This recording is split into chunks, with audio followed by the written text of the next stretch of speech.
इस बातचीत का आखिरी राउंड शुरू होगा, डज गॉड एग्जिस्ट की ये बहस मुफ्ती शमाइल नदवी और जावेद अख्तर साहब के बीच। जी, सबसे पहले हमारी सहयोगी हैं मारिया शकील। जी, पूछिए सवाल।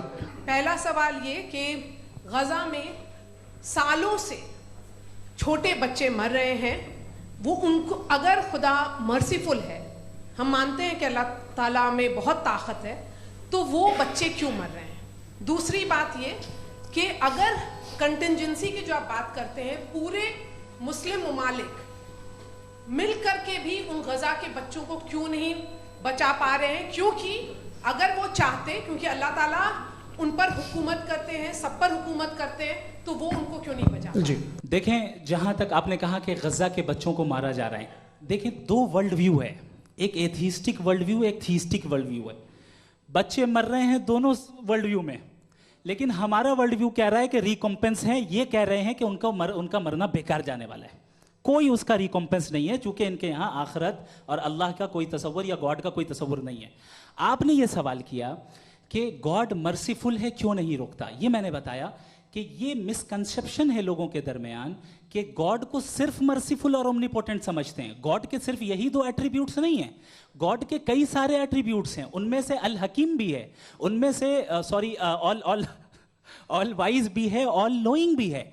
लिहाजा अगर इस दुनिया में किसी को तकलीफ आ रही है और गॉड उसको नहीं रोक रहा है, वो इसलिए नहीं रोक रहा है चूंकि इंसानों को फ्री विल दिया गया है। ठीक इसी तरीके से अगर एक डॉक्टर किसी छोटे बच्चे को इंजेक्शन लगा रहा है, उसे तकलीफ पहुंच रही है, उसके लिमिटेड पर्सपेक्टिव के एतबार से ये गलत हो रहा है और डॉक्टर बुरा है। लेकिन जब आप ब्रॉडर पिक्चर को देखेंगी, आपके और हमारे पास सिर्फ एक पिक्सल है, हमें इतना नजर आ रहा है कि गजा में कत्ल हो रहा है, लेकिन इसके पीछे कितना रिकॉम्पेंस उनको मिलने वाला है, पूरा पिक्चर गॉड के पास है। यहाँ पे गौहर रजा साहब हैं, वो भी एक सवाल पूछना चाहते हैं। मैं जावेद साहब से डिसएग्री करता हूँ, इसलिए जावेद साहब से सवाल पूछ रहा हूँ। आपका सवाल जावेद अख्तर साहब से। और सवाल ये है मेरा कि जावेद साहब ने कई बार लॉजिक का इस्तेमाल किया कि साइंस में लॉजिक है और रिलीजन में लॉजिक नहीं है।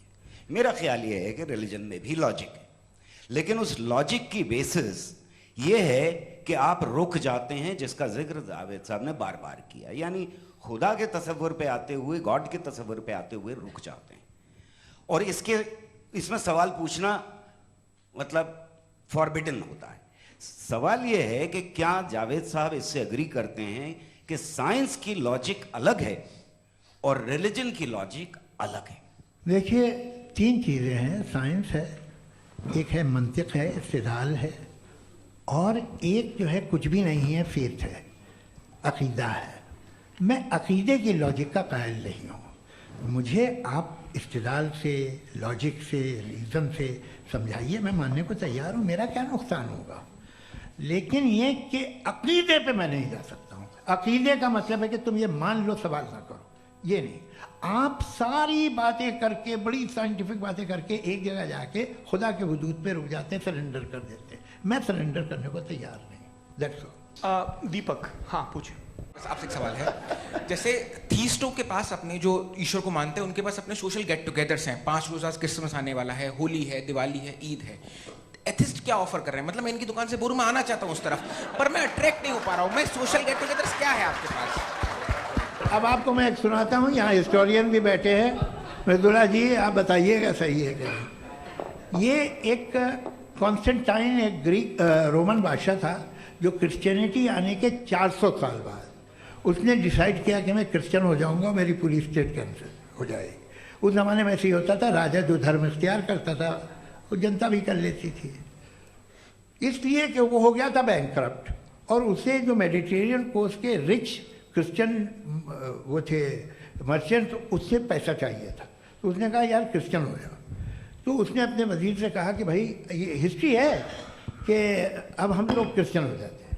पहले सर हो जाएंगे, कोई प्रॉब्लम नहीं है, लेकिन एक प्रॉब्लम ये है कि 17 दिसंबर से 25 दिसंबर तक जो पेगन फेस्टिवल होता, जो पेगन्स थे वो लोग, जो फेस्टिवल होता है वो बंद हो जाएगा, इसलिए कि हम क्रिश्चियन हो गए तो होगा नहीं।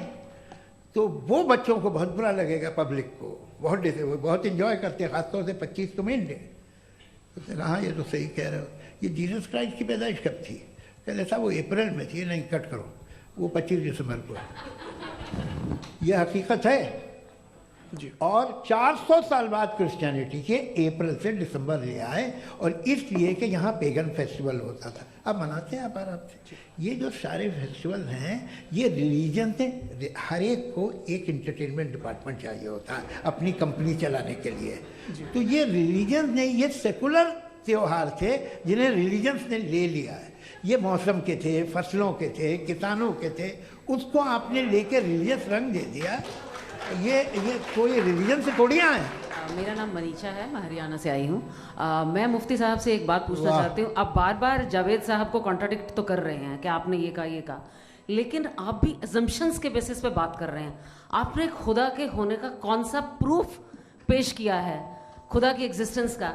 अब इस सवाल को अलग रहने दीजिए, कौन एथीस्ट है कौन नहीं है। और दूसरी बात जो आपने एक छोटी सी कही थी कि ये फ्री विल का इस्तेमाल करता है इंसान अपनी, लेकिन इस फ्री विल का इस्तेमाल में मतलब खुदा ने ये दे दी सबको ये इजाज़त कि वो कितना घिनौनापन और कितने ज़्यादा ख़राब से ख़राब तरीके इस्तेमाल कर सकते हैं। जब आप सुनते जी, आप फ्री विल को मानती है ना, या अब कहती है कि फ्री विल नहीं है ना, मानती है ना? तो अब आपके पास इसका कोई एक्सप्लेनेशन नहीं है कि अगर एक इंसान उस फ्री विल का इस्तेमाल करके गलत काम कर रहा है और बच के अच्छी ज़िंदगी गुजार के निकल जा रहा है, उसका कोई रिकम्पेंस नहीं है। हमारे वर्ल्ड व्यू में जो इंसान गलत काम कर रहा है उसको भी रिकम्पेंस यानी उसका बुरा बदला मिलना है, और जो सही काम कर रहा है उसको सही बदला मिलना है। लिहाजा जो फ्री विल है वो इस तरीके से है कि एक लिमिटेड टाइम तक खुदा ने मोहलत दी है। ऐसा नहीं कि छूट दे दी, जो करना है करते रहो हमेशा। वक्त आएगा जब एग्जाम का टाइम खत्म होगा तब रिजल्ट आएगा, दौराने एग्जाम जबरदस्ती आपको नहीं बताया जाएगा। कि अगर जो हो रहा है फ्री विल से हो रहा है, और एक दिन बरोज़ क़यामत इंसाफ होगा मैशर में वगैरह वगैरह, तो दुआ क्यों मांगते हैं लोग? दुआ मांगते हैं इसके मतलब है अभी भी उसने ये डिपार्टमेंट रखा है कि मैं रोज़मर्रा की ज़िंदगी में बिल्कुल बिल्कुल ही कैन। तो तुम कैन हो, तुम मुझे नौकरी दिला देते हो, मेरे बेटे को ग्रीन कार्ड दिला देते हो, और 45,000 बच्चे मरते उन्हें रोकते नहीं हो। नहीं तो क्या आप ये कह रहे हैं कि इस दुनिया में जालिमों को कभी पकड़ ही नहीं होती है? अरे जो भी पकड़ होगी, वो बच्चे रोते हैं। बिल्कुल, देखें मैंने अपने ओपनिंग स्टेटमेंट में यही कहा था कि जनाब जावेद साहब सिर्फ emotional argument, this is an emotional argument.